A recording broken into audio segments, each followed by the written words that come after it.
Those who enter into Islam the most today among the genders are women. Which is as surprising as all get out, especially when you consider that Allah and Muhammad portray women as worse than men.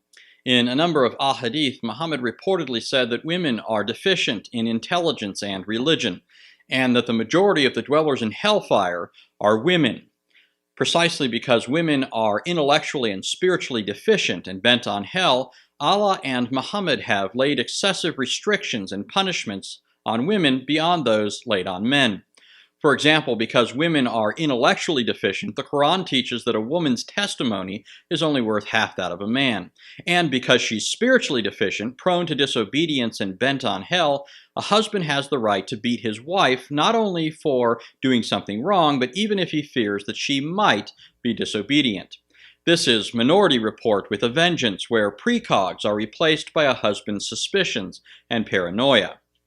Even though these observations and criticisms are based on the knowledge of what Muhammad stated in the Quran and Sunnah, it's at this point that everything I've said, which others have said a million times over, gets cried down as or chalked up to Islamophobia, an irrational or baseless fear of Islam, an accusation which is most often made, interestingly enough, by those who refuse to read and deal with what Muhammad said. Well, for those who refuse to read, here's Abu Mussab, Wajdi Akkari, someone who could hardly be accused of Islamophobia, saying exactly what I just said. Those who enter into Islam the most today among the genders are women. Even though the women in Islam is portrayed as the worst. I mean, the males say, okay, you have to have a beard. Fine. You know, Harley Davidson riders also have a beard. I can manage that. But the Muslim woman, that means she has to cover her hair, and she has to change her dress code, and she has to do this, and she has to obey her husband, and she cannot do this, she cannot do that. It's a lot of restrictions. And women enter into Islam.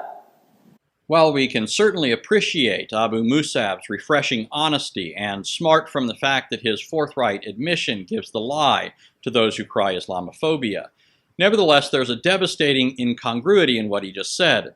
On the one hand, following Muhammad, he, like other Quran-quoting, hadith-toting Muslims, believes that women are deficient in intelligence and religion. On the other hand, he boasts that those he takes to be dimwits and spiritual pygmies are embracing Islam at a faster rate than men. In other words, if we accept what Muhammad said about women, then it follows inexorably from Islamic premises that Islam is a religion preferred by dimwits and dummies.